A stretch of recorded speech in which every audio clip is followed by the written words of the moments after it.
Assalamualaikum warahmatullahi wabarakatuh. Alhamdulillahirabbil alamin, nahmaduhu wa nasta'inuhu wa nastaghfiruh wa na'udzu billahi min syururi anfusina min sayyiati a'malina. May yahdihillahu fala mudhillalah wa may yudlil fala hadiyalah. Asyhadu an la ilaha illallah wa la syarikalah wa asyhadu anna Muhammadan abduhu wa rasuluh. Allahumma salli ala sayyidina Muhammad wa ala ali sayyidina Muhammad amma ba'd. Fa ya ibadallah, usikum wa nafsi fit taqwallahi faqad fazal muttaqun. Fattaqullaha mastata'tum wasma'u wa ati'u wa anfiqu khairan li anfusikum. Wa may yuqa syuha nafsihi fa ulaika humul muflihun. Alhamdulillahirabbil alamin. Hadirin mengatakan Allah SWT. Pertama, marilah kita bersyukur pada Allah. Pagi hari ini kita kembali diberikan kesempatan dan waktu oleh Allah SWT, dikembalikan ruh kita yang tadi malam digenggam oleh Allah.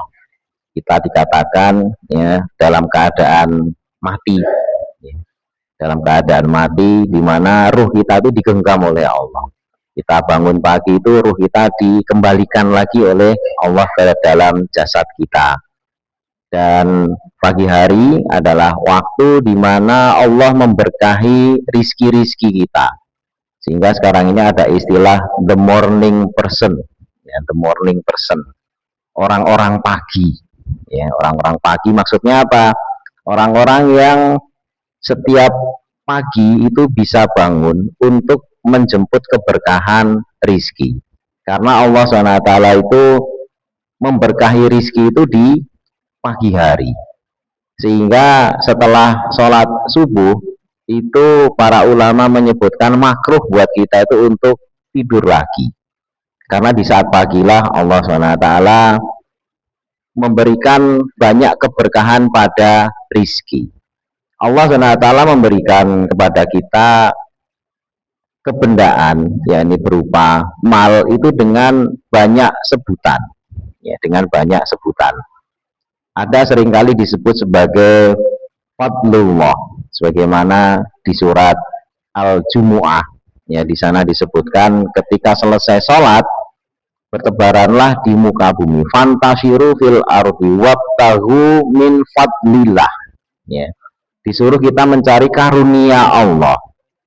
Bagaimana juga di surat Al-Muzammil, wa akharuna, dan yang sebagian lainnya itu yabtahuna min fadlillah, mereka itu mencari karunia Allah. Jadi yang namanya harta, ya, kebendaan itu seringkali disebut sebagai fadlullah, tapi ada juga seringkali disebut sebagai rizki, ya, karena di surat Jumu'ah itu diakhiri dengan penyebutan wallahu khairur raziqin, ya, Allah itu sebaik-baik pemberi rizki.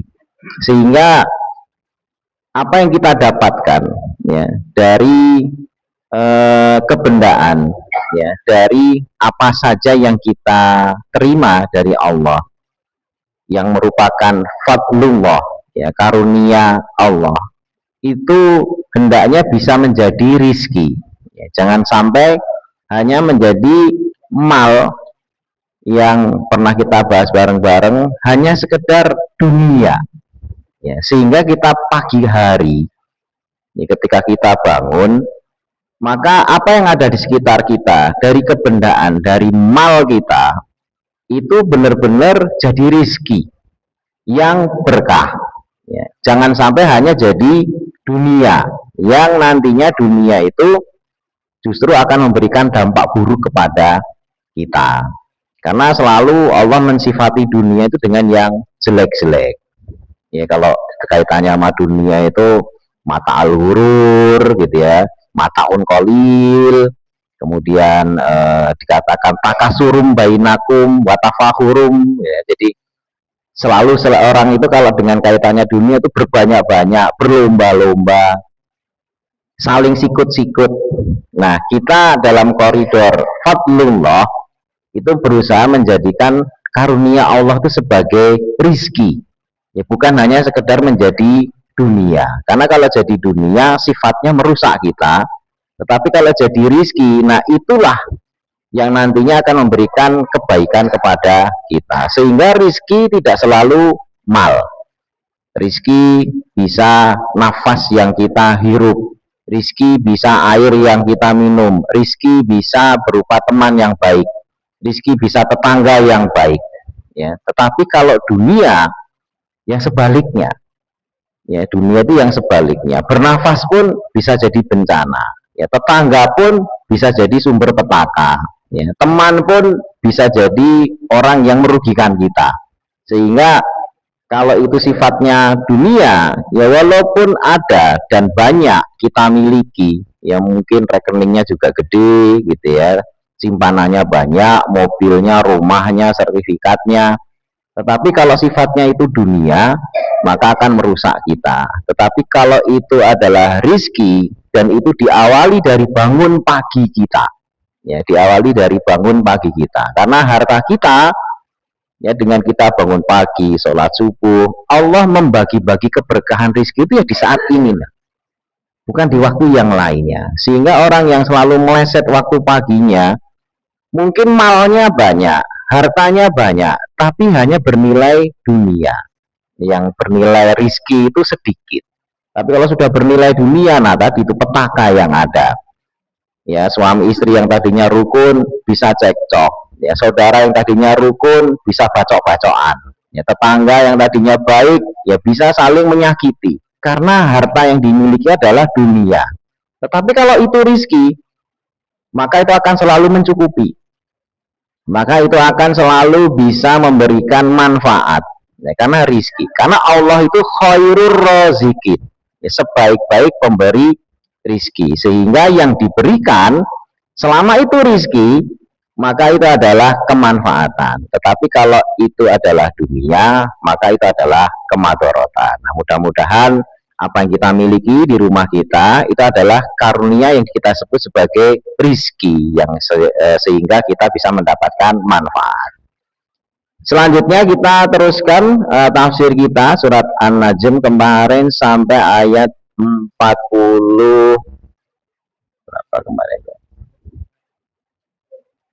41 ya. 41. Sekarang ayat 42. Kita baca dulu.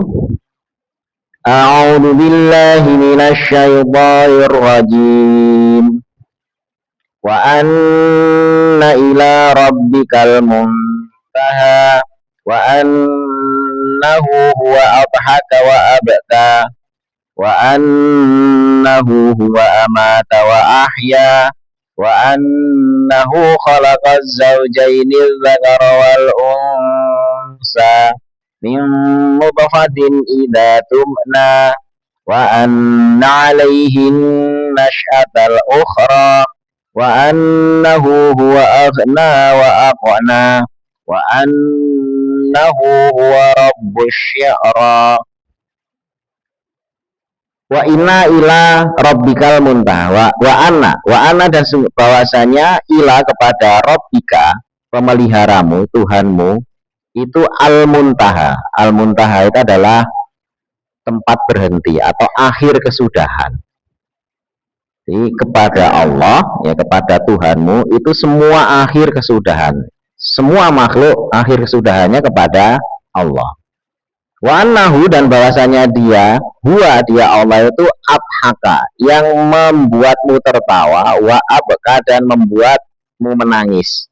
Ya. Yang membuatmu tertawa dan menangis. Wa annahu dan dia Allah itu huwa amata wa ahya, dia yang mematikan dan menghidupkan. Wa annahu dan bahwasanya dia Allah itu khalaqaz zaujain, dia Allah menciptakan zaujain, berpasang-pasangan, az-zakara wal unsa, laki-laki dan perempuan. Min nutfah, dari air nutfah, dari air mani, idza tumna ketika ditumpahkan. Wa anna alaihi nash'atal ukhra, wa anna dan bahwasanya alaihi atas Allah itu nash'atal ukhra, penciptaan atau kejadian yang lain. Maksudnya nanti hari kebangkitan. Kalau di dunia ini satu hal, nanti ada nas'atal ukhra, yakni kebangkitan atau penciptaan yang lain waktu di akhirat. Wa annau, dan bahwasanya huwa, dia Allah itu aghna, yang memberi kekayaan, wa akna, dan memberi kecukupan. Wa annau, dan bahwasanya dia Allah itu huwa, dia Rabbu syi'ra, dia adalah Tuhannya syi'ra. Syi'ra itu gugus bintang. Bintang, kalau apa namanya sekarang ahli astronomi itu menyebut bintang Sirius. Kalau susunan astronominya itu gugusan Canis, ya, Canis, ada Canis mayor, ada Canis minor. Ini adalah bintang yang disembah Fir'aun dan juga disembah oleh orang-orang Arab, para penyembah bintang. Itu bintang Syi'ra namanya. Dan Allah itu Tuhannya bintang Syi'ra ini, yang dituhankan oleh mereka. Ini untuk penegas bahwasanya kalau mereka nyembah bintang itu salah, harusnya nyembah yang pemilik bintangnya, gitu. Itu penegasan dari ayat ini. Baik, dari ayat 42, ya, wa anna ila rabbika al-muntaha. Jadi Allah itu akhir kesudahan segala sesuatu. Ini ayat ingin menunjukkan bahwasanya semua makhluk nanti kembali kepada Allah. Ya, kembali kepada Allah itu apakah nanti masalah tempatnya di neraka atau surga itu keputusan Allah. Tetapi Allah itu akhir kesudahan. Dan yang dimaksud dengan akhir kesudahan ini juga agar manusia itu ketika memikirkan sesuatu, ya, kita hendaknya hanya memikir sebatas makhluknya saja. Ya, tafakaru fi khalqillah atau fi makhluqatillah, gitu ya. Sebagian menyebutkan begitu. Berpikirlah kalian itu hanya sampai pada ciptaan Allah saja atau makhluknya Allah saja. Wala tafakaru fi zatillah, jangan berpikir tentang zat Allah. Jadi berpikir kita boleh melihat alam semesta ini sebagai ayat-ayat Allah atau ayat kauniyah, tetapi jangan sampai kita berpikir tentang zatnya Allah. Maka Allah itu tempat berhenti. Berhenti itu ya sudah, mikirnya sampai situ saja. Mikir bintang-bintang oke, mikir tentang makhluk, meneliti tentang kecoa, meneliti tentang tumbuhan, meneliti tentang kimia dan lain sebagainya, itu memang justru kita diperintah tafakaru fi khalqillah. Tetapi kalau sudah Allah, udah berhenti, jangan meneruskan lagi. Karena Rasulullah SAW memberikan sinyal bahwasanya manusia ini seringkali berpikir, ini teori ilmiah, ya, teori ilmiah tentang penciptaan. Bahwasanya salah satu pengantar pemikiran, pengantar saja. Jadi sifatnya mengantarkan orang untuk memahami bahwasanya kenapa Allah itu dikatakan ada, karena ya alam semesta ada. Ini ada yang menciptakan. Ini ada yang menciptakan lagi, ini menciptakan lagi, sampai akhirnya ujung-ujungnya kan yang menciptakan adalah Allah. Nah, kalau sudah Allah, sudah berhenti. Karena Nabi mensinyalir kalau manusia tidak berhenti di situ, maka dia akan berpikir lantas Allah siapa yang nyipta. Nah, kalau sudah begitu Rasulullah SAW memberikan nasihat, kalau sudah kayak gitu, berlindunglah kepada Allah, ya, dari bisikan syaitan. Karena syaitan itu mikir, loh, ini katanya ini yang menciptakan ini sampai nanti yang menciptakan Allah. Terus yang nyipta Allah siapa? Nah, disinilah wa ana ila rabbika al muntaha. Sudah, kalau sudah pada Allah itu berhenti saja, jangan lagi mikir Allah itu zatnya kayak apa, wujudnya kayak apa. Karena pencipta itu pasti tidak sebagaimana yang diciptakan. Kita bikin kursi, ya, kursi dari kayu. Maka kursi ini apapun wujudnya, walaupun dia bisa dipahat seperti manusia, tangannya, hidungnya dan sebagainya, tapi dia wujudnya dari kayu, yang beda sekali dari daging kita, si penciptanya. Sehingga kalau dipikir-pikir ya nggak akan bisa sama. Nah, karena nggak sama, maka apapun yang bisa difikirkan manusia tentang Allah pasti salahnya. Ya, maka kalau berpikir ke sana, itu kita nggak akan bisa mencapai akal kita. Nah, tetapi bahasanya untuk mengantar, jadi sifatnya mengantarkan saja, bahasanya ini pelajaran akidah. Ya. Kenapa kemudian Imam Asy'ari ya, dan juga Imam Al-Maturidi itu kemudian menyusun skema akidah. Ya, nanti ada 20 sifat gitu, wujud, ya, bako, ya, dan lain sebagainya, itu mukhalafatul hawadisi, qiyamu binafsi dan lain sebagainya. Itu adalah dasarnya pemikiran. Ya, walaupun juga tentu saja dinukilkan dari Al-Quran dan juga Al-Hadis. Artinya dari dalil aklinya ada, dari pemikiran, karena tadi sifatnya sebagai pengantar, tapi juga diiringi dengan dalil nakli. Ya, atau awalnya memang beliau-beliau itu adalah ulama-ulama yang ahli dalil nakli, tapi kemudian tidak berhenti menjadi semacam doktrin. Ya sudah, kamu terima aja. Ya, karena kalau akidah itu sekedar doktrin yang tidak bisa diberikan pengantar dengan akal, itu akhirnya orang ya terima jadi terus tidak mau berpikir. Ya, padahal kita kan selalu ditantang afala tatafakkarun, afala tazakkarun dan lain sebagainya. Artinya ada tantangan berpikir. Tapi berpikir kalau sudah tentang Allah itu pengantar. Ketika sampai satu titik, maka itu ada berhentinya. Maka sebelah al-muntaha. Ya. Ini yang ciptakan ini. Tapi begitu, lantas Allah, nah, siapa yang menciptakan Allah, disitulah tempat berhenti. Ya, walaupun nanti kalau lebih didalami lagi dari ilmu filsafat itu ada penjelasan, tapi kalau orang awam itu kadang-kadang malah bingung. Sehingga ranah itu biarlah menjadi pembahasan oleh orang-orang yang memang benar-benar ahlinya. Kemudian wa anahu wa adhaka wa abka. Dia Allah yang membuat tertawa dan juga menangis. Ya, Allah itu membuat kita tertawa dan menangis, dan juga mematikan serta menghidupkan kita. Ya, jadi sifat rasa gembira, kemudian sedih, itu Allah yang ciptakan. Kemudian kita letakkan di mana, yaitu juga sesuai dengan keputusan kita. Rasa sedih dan juga rasa bahagia itu ada istilah POV, ya, point of view, sudut pandang kita. Karena untuk memutuskan apakah kita kemudian bergembira atau sedih, itu sangat dipengaruhi oleh sudut pandang. Ada kalanya hal-hal yang menggembirakan karena salah sudut pandang kita terima dengan kesedihan. Ya. Karena seringkali Allah SWT itu memberikan hal-hal baik kepada kita, tapi sudut pandang kita melihatnya sebagai keburukan.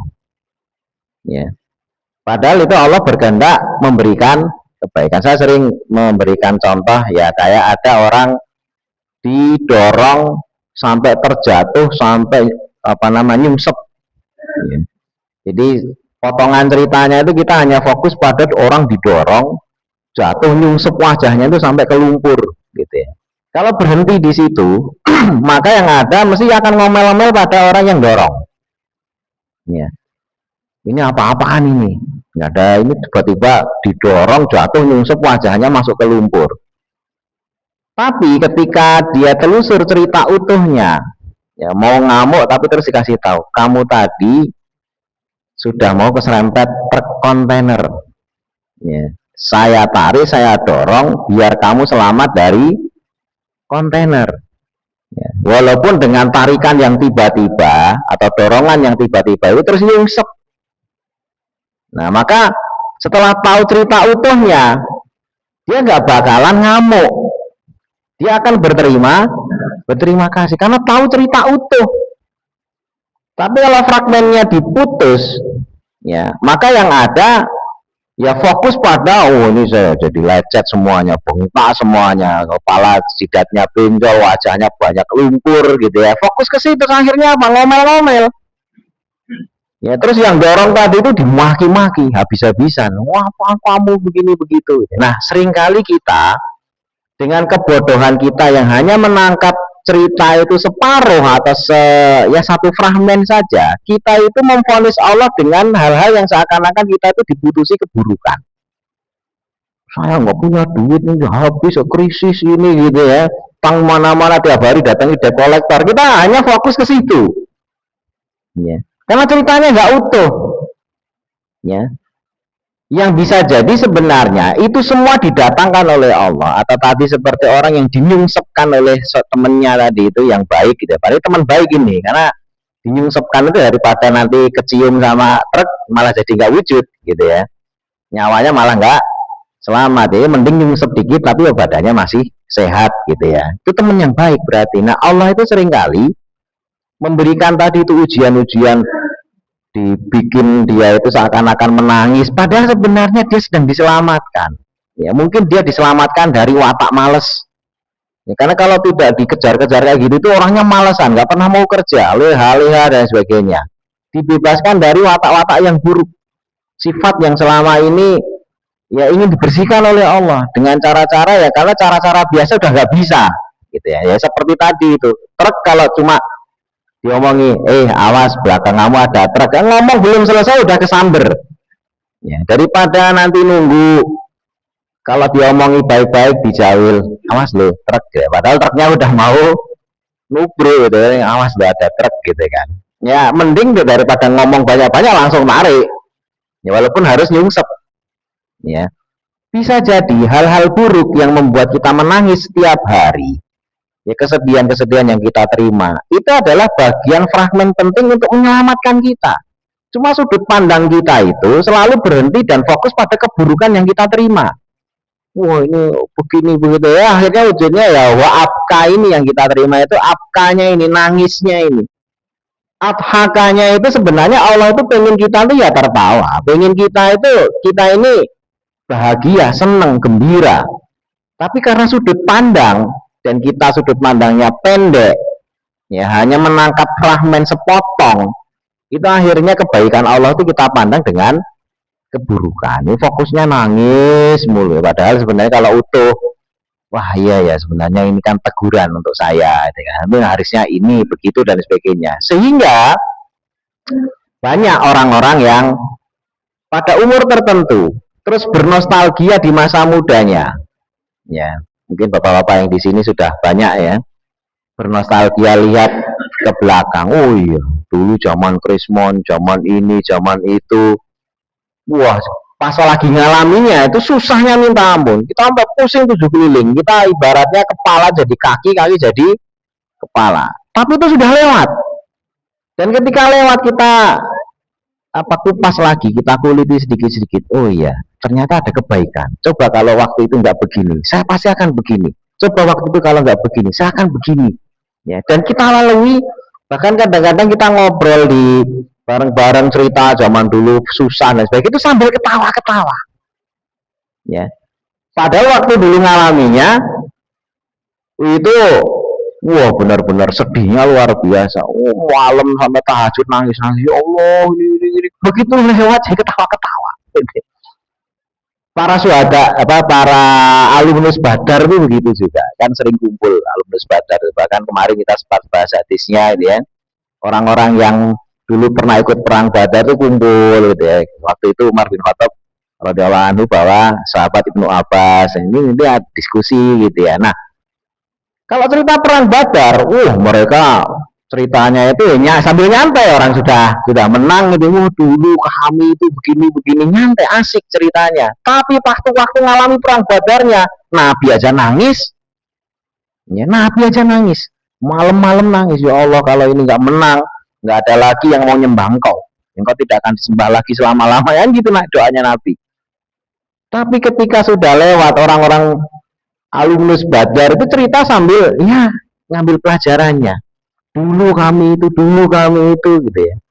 Jadi abhaka wa abka. Kalau sudah lewat itu kita bisa ketawa. Sama halnya, kenapa di dalam surga, kita sering bahas ya, itu kenikmatan yang paling nikmat itu malah justru kongko. Ya, nikmat kongko. Duduk bareng. Sehingga dalam banyak ayat tuh disiapkan dipan, disiapkan ini dan lain sebagainya. Itu orang bisa ngabisin waktu itu hanya untuk kongko saja, gitu ya. Hanya untuk nyantai ngobrol gitu ya. Bahasan apa yang dibahas? Salah satunya adalah hal-hal yang waktu di dunia. Waktu di dunia tuh wah dulu begini-begini dan lain sebagainya. Tapi karena situasinya sudah nyaman, menceritakan kesedihan dunia itu sambil ketawa, ketawa. Ya, makanya ada istilah hari ini adalah hari yang kita takutkan waktu masa muda dulu. Ya, dulu yang masa muda, waduh, kalau sudah kerja itu gimana, nanti kalau udah keluarga gimana, kalau udah tua saya gimana. Nah, hari ini itu adalah hari yang kita khawatirkan dulu. Ya. Nah, makanya tertawa, bahagia, menangis itu sudut pandang. Kita memutuskan nangis bisa, ya, kita memutuskan tertawa juga bisa. Tapi untuk memutuskan tertawa atau menangis, kalau orang paham utuh sudut pandangnya itu utuh, kisahnya itu utuh, dia tidak akan bisa dibikin menangis. Yang ada itu sikap ridho. Ya walaupun sedih ada, tetapi yang ada adalah sikap ridho. Nah, para nabi itu dikaruniai itu. Ilmunya itu sudah utuh. Ibaratnya roll film itu, ya dia tak walaupun tidak dibuka semua. Ya, tapi roll filmnya ya, seperti kita udah pernah nonton film utuh. Itu pas lagi genting-gentingnya kan nyantai aja. Nanti selamat ini. Gitu ya. Tokohnya itu lagi mau dibunuh orang udah kondisi genting. Itu kita nonton juga nyantai. Tapi kalau belum pernah nonton, tegang juga, wah ini kalau mati gimana, ini kalau ini gimana gitu, pas kondisi genting.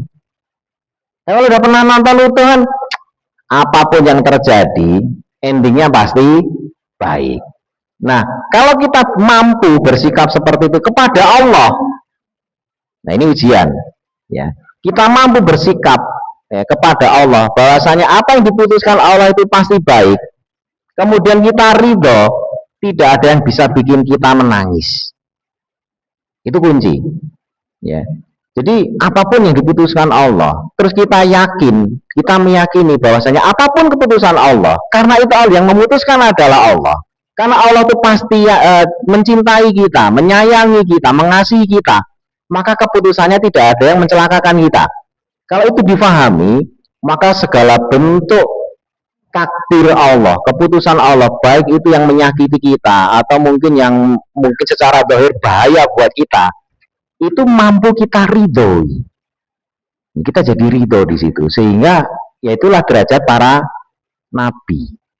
Ya lagi sedih-sedihnya orang biasanya pingsan, shock dan sebagainya, dia masih bisa, ya Allah, saya nyari pahala dari sini ya Allah. Nah itu seperti sahabat Ibnu Abbas radhiyallahu anhu, dikabari anaknya nangis, ya, dikabari anaknya meninggal, anak Anda meninggal, gitu ya, wahai sahabat Ibnu Abbas, gitu ya.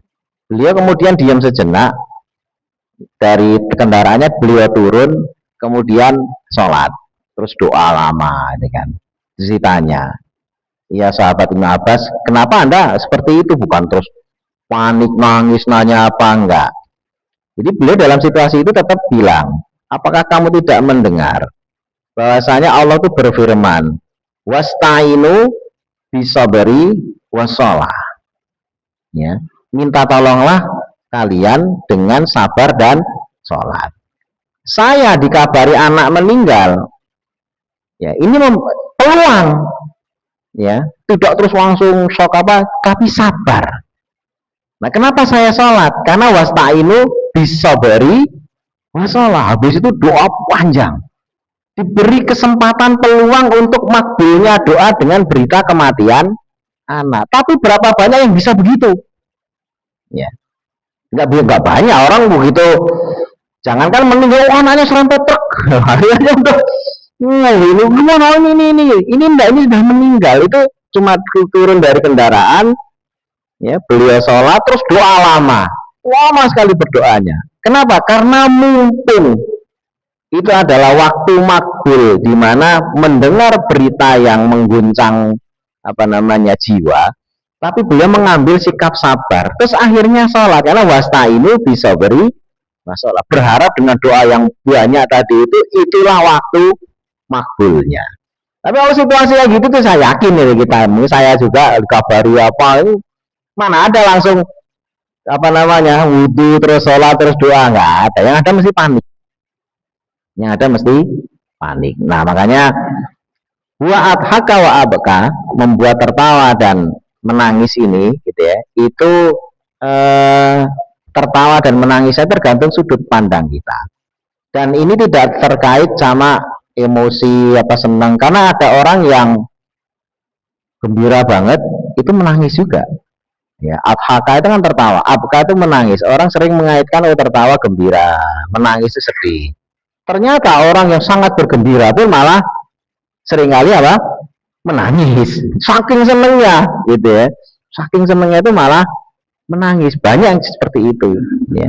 Nah, mudah-mudahan adhaka dan abkanya ini ya, oleh orang-orang beriman, adhakanya juga karena gembira ya, tertawanya karena riang gembira, abkanya menangisnya juga karena sangat gembira. Jadi yang ada itu gembira ya tertawa, sangat gembira dia menangis. Jadi kondisinya semuanya dalam kebahagiaan. Kemudian amata wa ahya, Allah yang mematikan dan menghidupkan.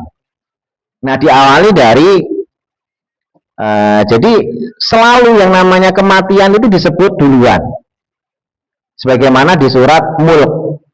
Ya, tabarakalladzi biyadihil mulk wa huwa ala kulli syai'in qadir. Alladzi khalaqal mauta wal hayata liyabluwakum ayyukum ahsanu amala. Jadi Allah itu menciptakan kematian dan kehidupan. Jadi mati itu disebut duluan. Kenapa? Karena asalnya kita itu dulu nggak ada. Ya, jadi harus diingat kita itu asalnya nggak ada. Kemudian diciptakan hidup. Walaupun kemudian dimatikan lagi. Artinya amata itu disebut duluan. Khalaqal mauta wal hayata. Maut itu disebut duluan, baru kemudian kehidupan. Nah, dari tidak ada Allah menciptakan zaujaini dzakara wal unsa, sepasang laki-laki dan perempuan.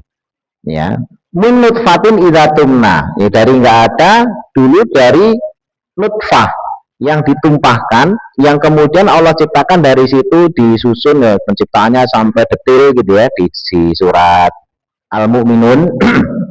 Dari segumpal darah jadi daging, dari daging itu disusun tulang-tulang, dari itu ilmu embriologi itu. Al-Quran itu sudah membahas embriologi yang baru diketahui orang-orang modern dengan mikroskop, dengan ini apa sih isinya, wah, tulang dulu, ini dulu, ini daging dulu dan lain sebagainya. Itu menunjukkan betapa Al-Quran ini wahyu, karena embriologi itu ilmu modern, tapi Nabi sudah menjelaskan secara detail di dalam Al-Quran, karena memang Nabi menerima dari Allah. Min nutfatin idza tumna wa ana alaihim nasy'atal ukhra, dan bahwasanya Allah itu juga yang menjadikan atau membangkitkan kita nanti di akhirat. Nah, ini hal gaib, kita tidak tahu. Tapi kenapa kita wajib mengimani? Karena hal-hal sebelumnya ini benar. Hal-hal sebelumnya tentang abhaka wa abka, amata wa ahya, khalaqaz zaini dzakara wal unsa min nutfatin idza tumna, itu dijelaskan di ayat-ayat yang lain, di surat yang lain, dan semuanya benar, termasuk ilmu embriologi dan sebagainya itu yang sebenarnya ilmu modern, tapi ternyata sudah dijelaskan secara detail di dalam Al-Quran di surat yang lain. Artinya apa? Kalau ayat-ayat sebelumnya itu sudah benar, diyakini kebenarannya, maka tidak ada hal yang membuat kita ragu bahwasanya nanti itu ada nasy'atal ukhra, akan ada kejadian di mana kita akan dibangkitkan oleh Allah SWT di akhirat. Jadi ibaratnya ini, ada orang jujur menceritakan 100 cerita, ya, satu cerita terbukti benar, cerita nomor 2 terbukti benar, cerita nomor 3 terbukti benar, terus cerita-cerita yang lain satu persatu terbukti benar, sampai cerita ke 99. Nah, cerita yang ke 100 ini belum kejadian, ya, cerita yang ke 100 belum kejadian, tapi sudah 99 cerita itu benar, semuanya presisi. Ya, tinggal cerita yang ke 100. Kenapa? Karena cerita yang ke 100 itu baru kita jumpai nanti kalau sudah mati. Kalau orang yang berakal, dia tidak memerlukan untuk membuktikannya, tinggal satu cerita, ya udah nanti aja. Saya belum yakin karena yang satu cerita ini harus mati dulu gitu ya. Ini orang bodoh. Ya. Kalau orang yang akalnya jalan, ada 100 cerita, 99%-nya itu sudah benar, atau 99 ceritanya sudah benar, tidak perlu ragu untuk tinggal yang satu cerita ini. Ya. Sama halnya dengan Allah bercerita di dalam Al-Quran, menceritakan tentang banyak hal yang semuanya sudah benar, 99%-nya sudah, cuma tinggal satu saja, tentang kematian. Yang kita tidak tahu karena memang kita belum mati. Ya. Jadi ibaratnya ada, kalau ini tadi cerita ini kotak emas. Ada 100 kotak emas. Ya, kita dibilang ini kotak ini isinya emas. Oh, nggak yakin, 100 banyak loh. Ya sudah, buka aja kotak yang nomor 1, dibuka emas. Kotak nomor 2 dibuka emas. Semuanya sampai kotak ke 99. Maka kalau orang yang berakal tidak ada yang menghalangi dia untuk meyakini kotak yang ke-100. Bahwasanya isinya juga emas. Itulah pengantar kita untuk meyakini akhirat itu ada. Karena cerita yang lain, hal-hal yang lain diceritakan di dalam Al-Quran maupun Al-Hadis, itu semuanya sudah terbukti benar. Apa yang menghalangi kita untuk tidak meyakini akhirat? Itu pengantar kita untuk meyakini adanya nas'atal ukhra. Kemudian wa annahu wa aghna wa aqna.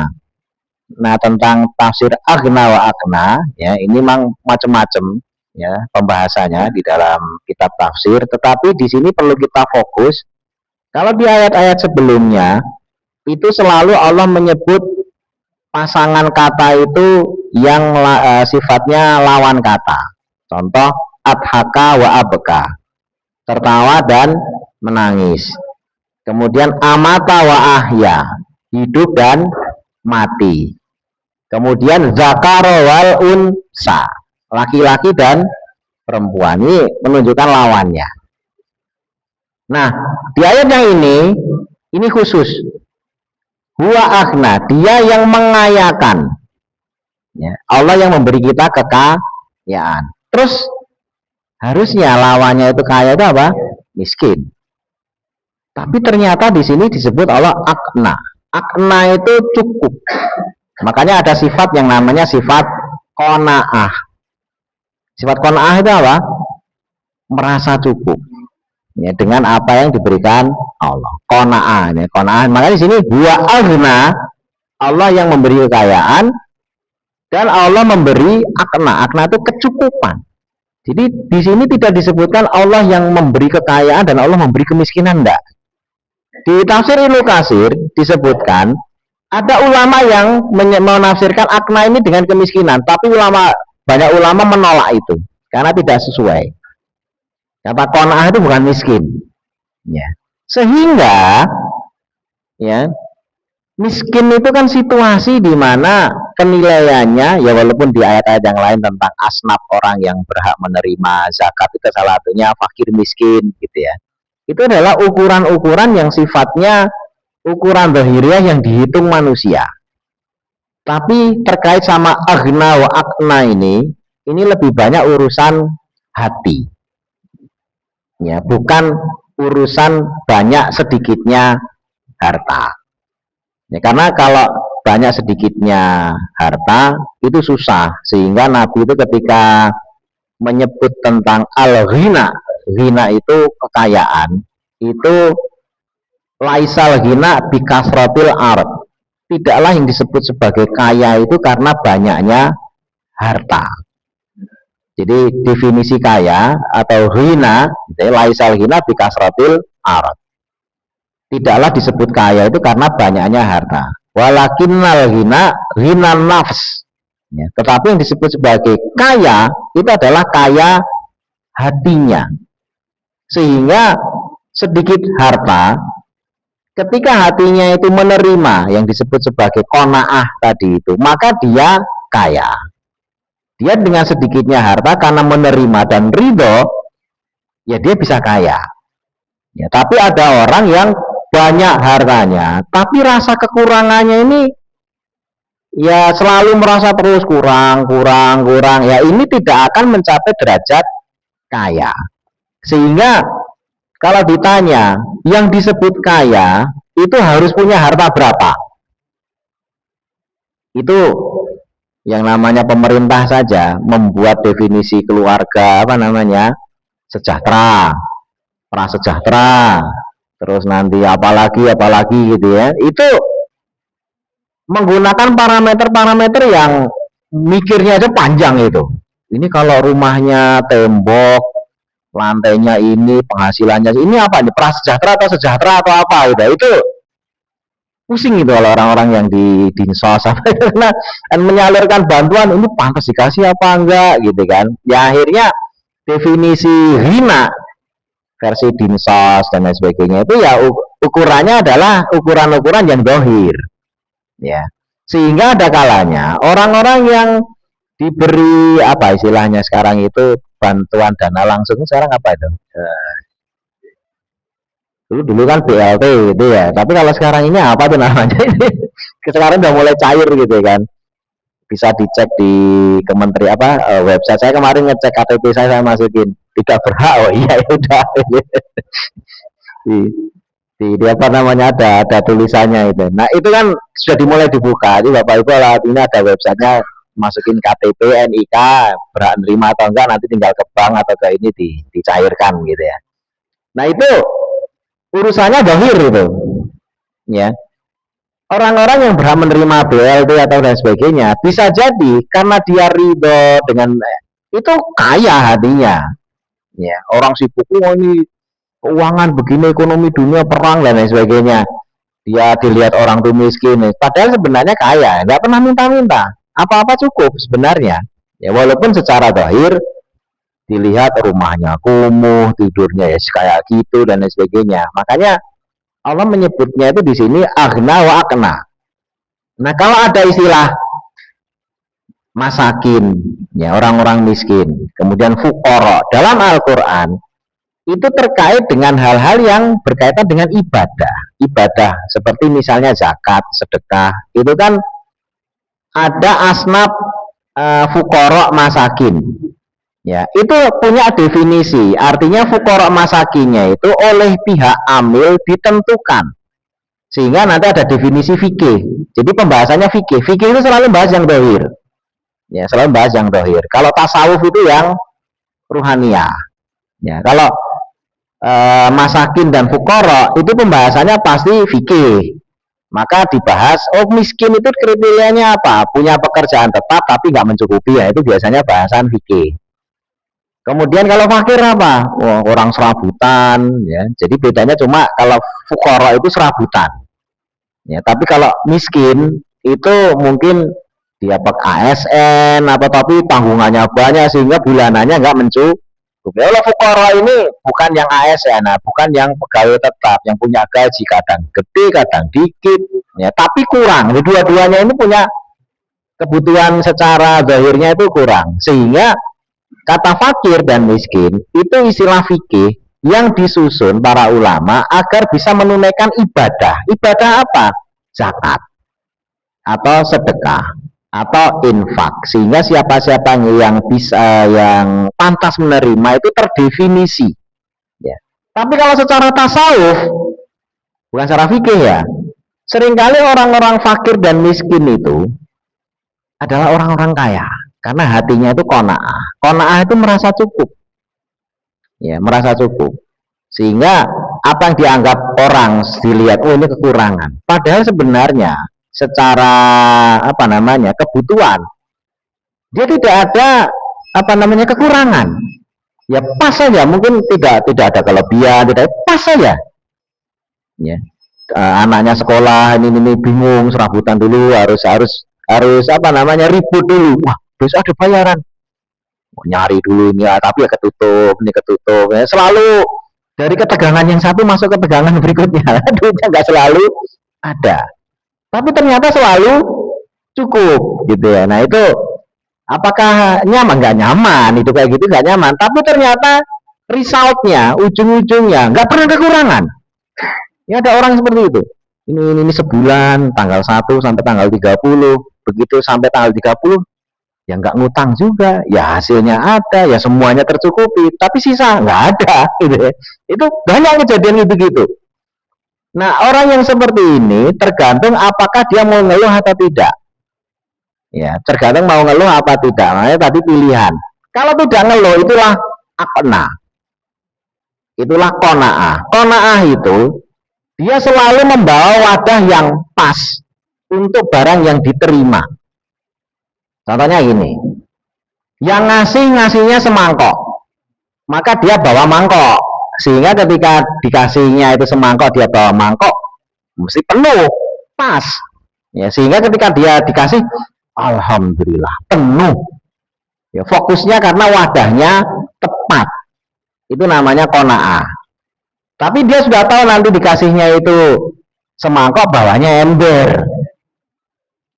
Ya, bawahnya ember atau baskom gitu ya. Ini baskomnya ada ini, dikasihnya semangkok. Yang ada apa? Wah, ini baskom aja gede gitu, di situ cuma semangkok. Ya ada, waduh, semuanya. Karena tidak sepadan antara yang wadah yang disiapkan dengan pemberiannya. Mesti wah, pantas udah bawa baskom isinya cuma ngomel aja. Ya, dia merasa kurang.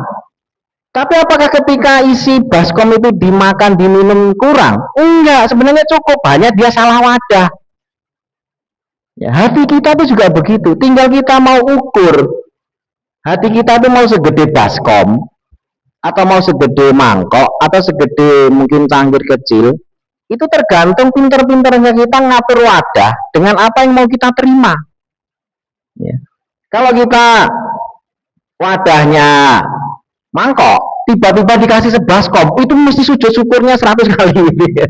Karena wadahnya mangkok, dikasihnya sebaskom. Ya, bisa mau di ini, baskom gitu, berapa wadah. Ini mungkin salah wadah, tapi kesyukurannya luar biasa. Ini melimpah. Ya. Atau tadi yang wadahnya mangkok, dikasih semangkok, tapi ada yang bawa sloki, dikasih semangkok, padahal cuma semangkok. Yang lain juga semangkok, tapi yang lain bawa mangkok, dia bawa sloki. Sloki kan kecil. Ya, dia berharap dapat sesloki, tapi dikasih semangkok. Itu juga syukurnya mesti akan lebih besar dibanding dengan orang-orang yang bawa mangkok dikasih semangkok. Yang lainnya merasa cukup aja, tapi dia karena bawanya sloki dikasih semangkok, itu syukur luar biasa. Makanya ada orang-orang, saya sering cerita dulu ya, di Bandung ya, waktu itu ada pengamen gitu ya, saya masih ingat ada pengamen, saya nggak ngasih banyak, 5.000. Orang itu juga pengamennya juga udah sepuh, bawa seruling apa namanya yang buat apa itu yang itu nggak ada lagunya, cuma Jogja kan emang sekedar ini lagu apa dia saya kasih itu 5.000, cuma 5.000. Tapi dia terima itu sampai 5.000 dicium-cium gitu ya. Terus lama banget, makasih, ini pakai bahasa Sundanya nggak paham orang Bandung dia. Didoain lama banget. Itu 5.000. Ya. Tapi coba kalau nyogok pejabat pakai 5.000, dimaki-maki kita. Gitu kan. Parkir saja di beberapa tempat di Jakarta kasih 5.000 dibanting duitnya.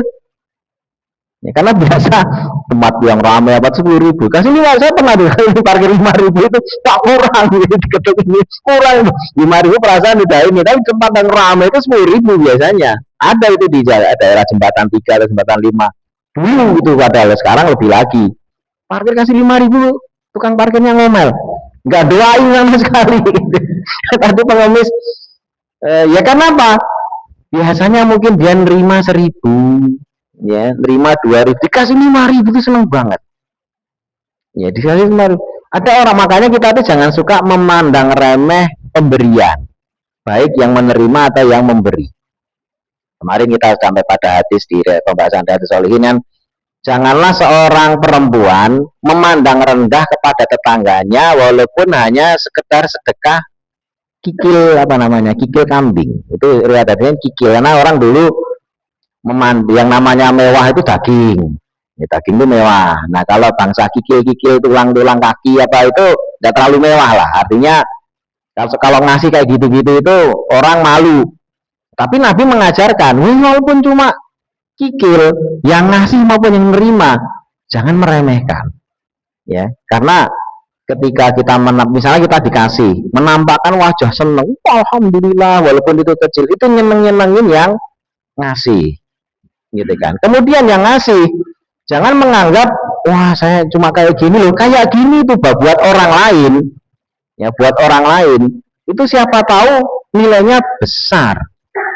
Di tempat kita, di rumah kita, mungkin barang dianggap kita, wah nggak ada yang doyan, nggak ada ini, begitu ya diantar ke tetangga, ternyata tetangga butuh.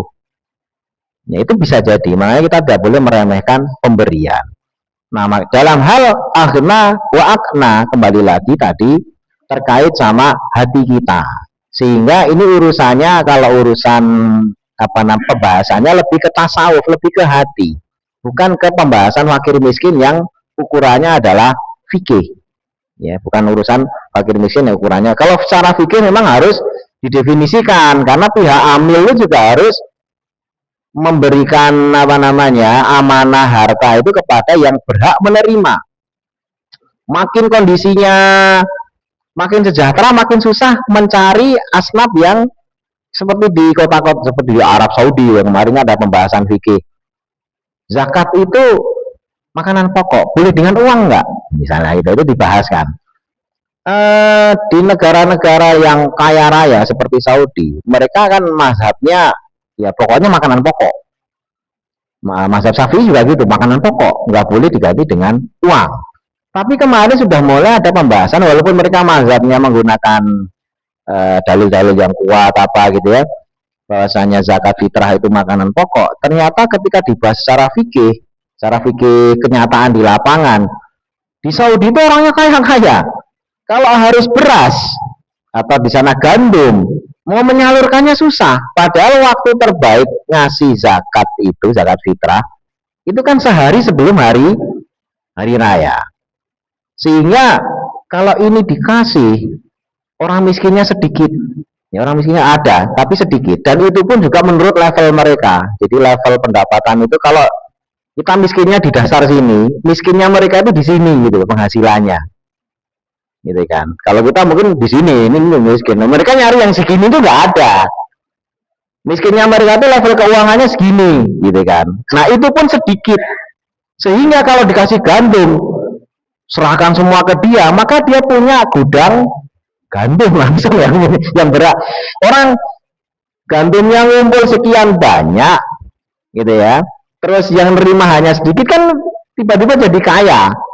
Uang kayanya banyak. Nah akhirnya kalau begitu jangan gandum. Kenapa? Karena kalau mau dikirim ke tempat jauh, mereka zakatnya sehari sebelum hari H, ngirimnya jauh itu kan butuh waktu. Sehingga mereka lajnah untuk fatwanya mulai membolehkan zakat itu dengan uang. Yang dengan uang itu orang bisa transfer kepada pihak yang jauh dan sebagainya, yang tidak harus gandum yang ditenteng-tenteng. Ya, itu pembahasan fikih, itu tuh sekedar pembahasan fikih ya. Tapi pada prinsipnya bahwasanya kecukupan, kekayaan itu urusannya di hati kita. Ya. Jadi kita mau menentukan apakah ini kurang atau cukup, yaitu sekedar penerimaan kita. Kalau tadi kita selalu tepat membawa wadah dari apa yang diberikan Allah kepada kita, maka kita nggak pernah kekurangan. Bahkan kalaupun salah wadah, tapi karena kita bawa wadah hati kita itu lebih kecil dibandingkan dengan pemberian Allah yang besar, maka kita akan kesyukurannya juga akan lebih besar, walaupun terima sedikit. Sehingga akan bikin orang-orang itu heran. Ini orangnya penghasilannya kecil, selalu kekurangan, tapi wajahnya selalu happy. Ya, bahkan terima apa-apa tuh happy banget gitu ya.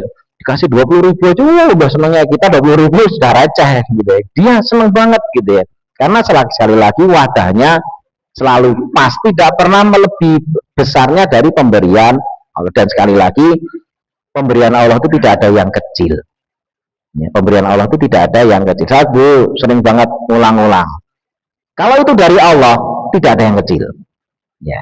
Sama halnya ketika ada orang dikasih kaos, sekedar kaos, tapi kalau tahu itu dari Ronaldo, terus ditandatangani oleh Ronaldo, CR7, wah, walaupun kaos, tapi kita tahu yang ngasih adalah Ronaldo, mahal apa murah ini? Mahal. Ya, karena yang ngasih Ronaldo, walaupun sekedar kaos, nggak usahlah kaos, dikasih tali sepatunya saja, ya mahal itu. Ya. Dikasih puntung rokok, misal puntung rokok, tapi dari Fidel Castro. Fidel Castro itu yang sering apa? Serutu, rokok serutu. Dikasih puntung rokok, baru dihisap separuh. Ya, puntung rokok. Tapi ada tanda tangannya Fidel Castro. Ini dihisap ketika menemani Bung Karno. Mahal apa murah itu? Mahal. Kenapa? Bukan masalah puntung rokoknya. Dari siapanya? Ya, dari siapanya? Ada cuma dikasih gelang karet gitu kan. Gelang karet, sepele. Tapi ketika tahu itu dari Michael Jackson, mahal. Ya. Nah, Allah itu lebih mulia daripada Ronaldo, Michael Jackson. Recehnya dari Allah itu bukan receh. Kalau kita yakin bahwasanya itu dari Allah. Kita dapat sesuatu dari presiden langsung, kunjungan apa ini. Kalau dulu Pak Jokowi ngasih sepeda, ya mungkin cuma sepeda, tapi dari presiden. Orang mesti bangga. Ya. Nah, yang perlu disadari adalah apapun wujudnya, besar kecilnya yang kita terima, kita harus sadar yang ngasih itu Allah. Bukan sekedar presiden, bukan sekedar artis yang ngasih gimmick-gimmick merchandise enggak. Ya, yang diterima oleh kita itu langsung dari Allah, zat yang maha kuasa, zat yang maha menciptakan kita. Nah, itu yang harus diingat, sehingga tidak ada yang sepele yang diberikan Allah kepada kita. Baik, demikian mungkin yang bisa saya sampaikan untuk pagi hari ini. Barangkali ada yang mau ditanyakan? Sampai ayat ke mana tadi? 49. Kalau tidak ada pertanyaan, mudah-mudahan bermanfaat. Oh iya, silakan. Nanti di awal iya, memberkahi rizki, memberkahi rizki.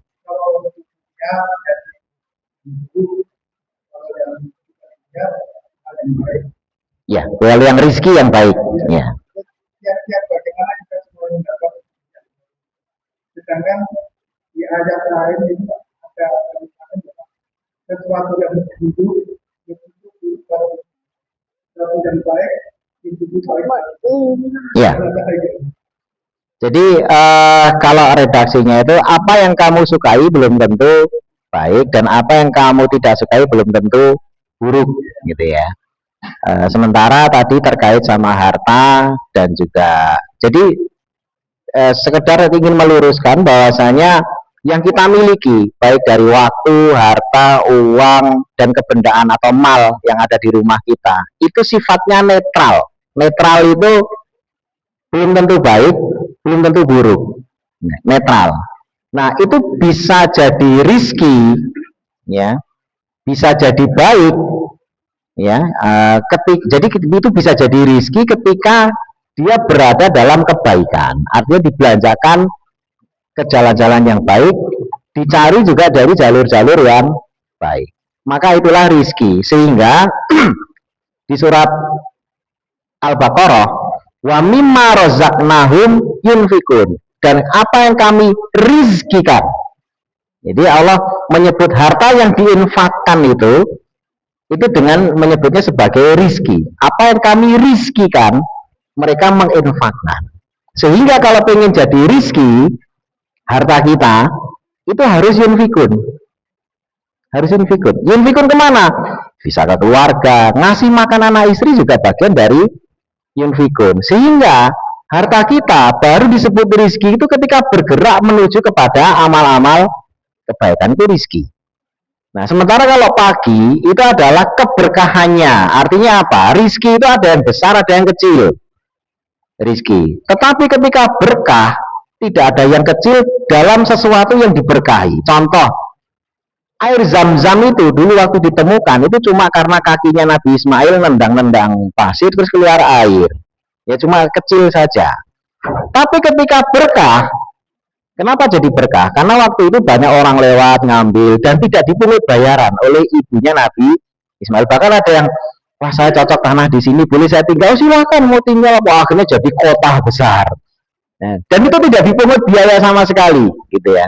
Jadi akhirnya yang sedikit tadi itu, karena ini berkah, jadilah kota yang kemudian sampai saat ini airnya itu masih bisa dinikmati oleh orang seluruh dunia. Jadi tidak ada yang kecil kalau itu berkah. Nah, pagi, nah, kenapa kita sholat subuh perlu kita syukuri? Karena di pagi inilah harta kita yang di rumah, yang mudah-mudahan itu rizki, karena kita belanjakan dalam kebaikan, itu berkah.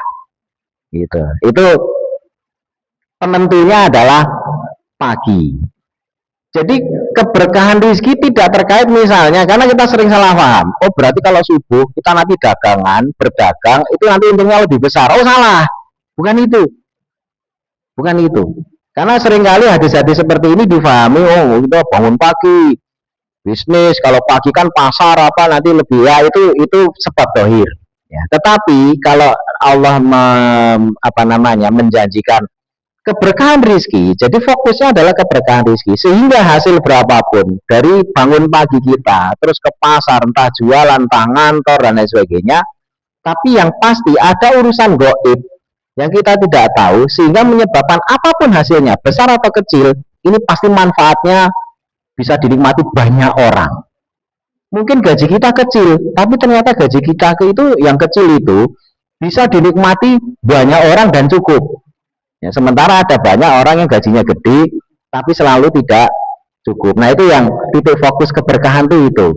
Nah sehingga eh, harta di rumah kita ketika tidak dibelanjakan kepada tadi mimma rozaknahum yunfikun itu, itulah sisanya yang akan menjadi dunia.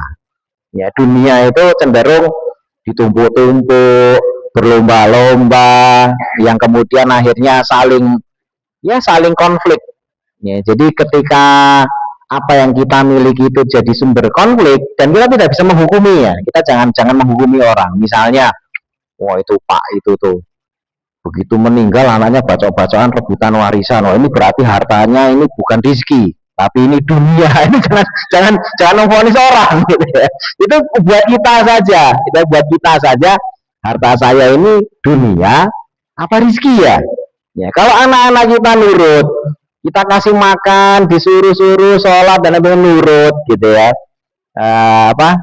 Di ya dibina, dibentuk itu nurut, taat, patuh, doain kita, maka ini adalah rizki gitu ya. Tapi kalau yang kita kasihkan ke anak itu anaknya malah kelakuannya tidak karu-karuan, misalnya anak sekolah bapak kepradah itu istilah itu ya, anaknya tidak karu-karuan, bapaknya jadi ikut-ikutan kena getahnya, ya bisa jadi yang kita kasih itu sebenarnya bukan rizki gitu, tapi dunia, karena sifat dunia itu pasti merusak. Sehingga orang takwa itu tidak usah khawatir, pasti yang diberikan Allah pada orang takwa itu rizki, karena wama yatakilaha ya ja'alahu mahroja wa yarzuqhu min haitsulah. Jadi Allah kasih rezeki dia dari arah yang tidak disangka. Jadi menyebut untuk orang takwa yang diberikan Allah kepada orang takwa itu selalu Allah menyebutnya sebagai rizki. Tidak pernah nyebut ini mal, lah tak kasih harta, tak kasih kekayaan, apa enggak. Allah selalu menyebut